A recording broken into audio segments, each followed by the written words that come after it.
February 1st, 1964. Ridgefield Park, New Jersey. It's a cold Saturday morning. The Feeney family lives in a modest two-story house on 7th Street. George Feeney, 29, works as a liquor salesman. His wife Thelma is 27. They have two young daughters, 4-year-old Myra and 18-month-old Wendy. On Friday night, they all went to bed like any other night. By Saturday morning, all four of them would be dead, brutally murdered in their own home. A family friend stops by around 11 a.m. to visit. He knocks on the door. No answer. He tries again. Still nothing. He knows they should be home. George's car is in the driveway. He peers through the window and sees that the house looks undisturbed. But something feels wrong. He calls the police. When police force their way inside, they find a scene of absolute horror. George is lying at the bottom of the basement stairs, shot in the back of the head. He's wearing his pajamas. He'd been shot execution style. Upstairs, they find Thelma in the master bedroom, also in her nightgown, shot once in the head. 4-year-old Myra is in her bedroom, shot in the head. And baby Wendy, only 18 months old, is in her crib, also shot in the head. 4 people, an entire family, murdered while they slept or just after waking up. The killer used a .22 caliber rifle. Each victim was shot once, clean shots, no struggle. This was calculated. This was execution. And then the killer just left. Nothing was taken from the house, no forced entry, no signs of robbery. The doors were still locked from the inside. Whoever did this either had a key or was let in by someone who trusted them. The investigation started immediately, but it went nowhere fast. Police had almost nothing to go on. No witnesses saw anyone enter or leave the house. No neighbors heard gunshots, which was strange because .22 rifles aren't silent. The house was in a residential neighborhood with homes close together. Someone should have heard something, but nobody did. The crime scene told them a few things. George had been killed first, probably. He was found at the bottom of the basement stairs. Maybe he heard something and went to investigate. Maybe the killer was already in the basement waiting. He was shot from behind, suggesting he didn't see it coming or didn't consider the person a threat. Then the killer went upstairs and systematically killed Thelma and the 2 children. Each one shot once in the head. Professional, cold, efficient. There was no sexual assault, nothing stolen, no vandalism or destruction. The killer came in, murdered 4 people, and left. That was it. No apparent motive. No clear reason why this family was targeted. Police started investigating everyone connected to the Feeneys.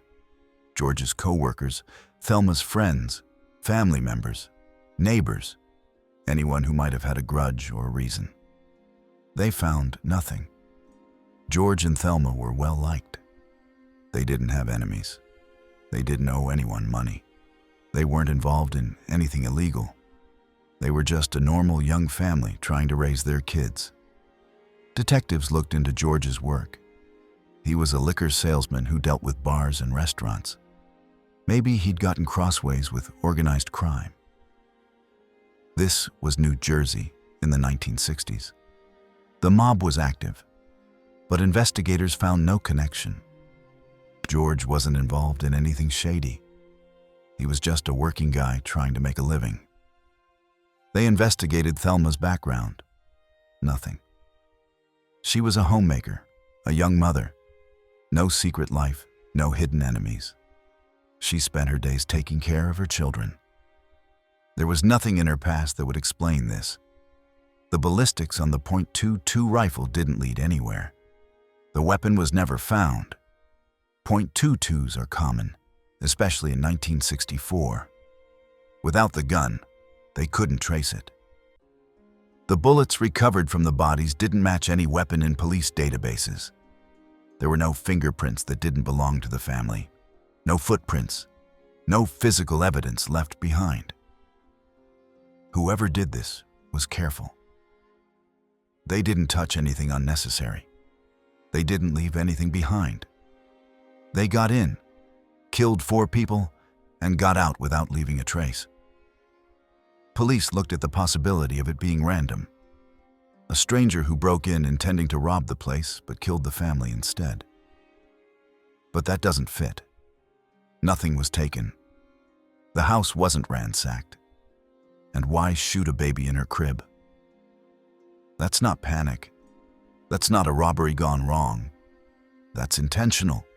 That's someone who wanted this family dead. The timeline was narrow. The family had been alive Friday evening. Neighbors saw lights on in the house around 10 p.m. By Saturday morning, they were dead. So the murders happened sometime between 10 p.m. Friday night and 11 a.m. Saturday morning when they were discovered. Most likely during the night while the family slept. The locked doors suggested the killer either had a key or was let in willingly. If George or Thelma had gotten up in the night and found a stranger in their house, there would have been signs of struggle, noise, something. But there was nothing. The killer moved through the house quietly, efficiently, killing each person without waking the others. That suggests familiarity with the house layout. Someone who knew where everyone slept. One theory was that it was someone the family knew. A friend or relative who had been to the house before, who knew the routine, who had access. But police couldn't identify anyone who fit.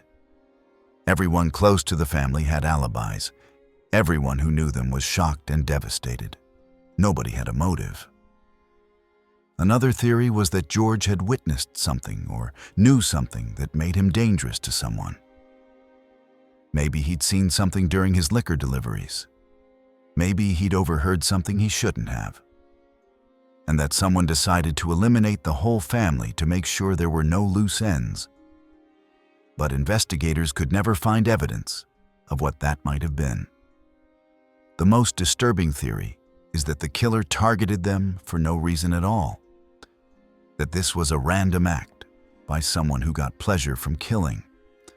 A family annihilator who wanted to destroy an entire household. But even that doesn't explain how they got in without forced entry or how they knew the layout of the house. The case went cold within months. Every lead dried up. Every theory fell apart. The Ridgefield Park police had nothing. The FBI got involved and had nothing. The case just stalled. No arrests were ever made. No suspects were ever publicly named. The Feeney house stood empty for a while. Nobody wanted to live in a place where an entire family had been murdered. Eventually, it was sold, and new owners moved in. The house still stands today, just a normal house on a normal street. You'd never know what happened there unless someone told you. George and Thelma Feeney were only in their 20s. They had their whole lives ahead of them. Myra was 4 years old, just starting to understand the world. Wendy was a baby who never got the chance to grow up. 4 people with futures and dreams and lives to live, all taken in one night by someone who walked away and was never caught. What makes this case so frustrating is the complete absence of motive. In most murders, there's a reason. Money, jealousy, revenge, rage, something. But here, nothing. No clear reason why anyone would want this family dead. No clear reason why someone would kill a 4-year-old and a baby. It makes no sense. The lack of physical evidence is also maddening. This was 1964. Forensics were limited. But even with the technology of the time, there should have been something. A fingerprint, a fiber, a witness, something. But there's nothing. The killer was either incredibly lucky or incredibly careful. Over the years, detectives have revisited the case periodically. When DNA technology became available, they checked if there was any biological evidence that could be tested. There wasn't.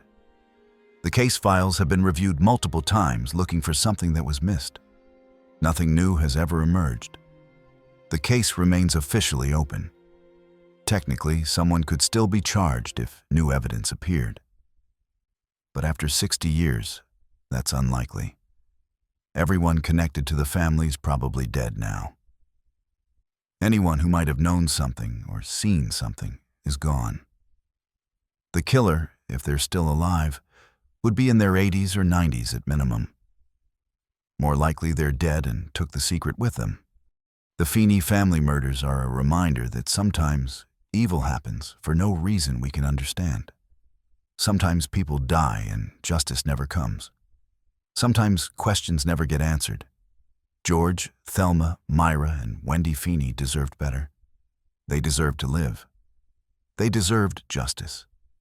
They got neither. If anyone has information about this case, even after all these years, contact the Ridgefield Park Police Department. Even the smallest detail, something someone said decades ago, a rumor from the 1960s, anything could matter. This family deserves answers. Rest in peace, Feeney family. You were taken too soon, too brutally, and your killer was never held accountable. But you're not forgotten.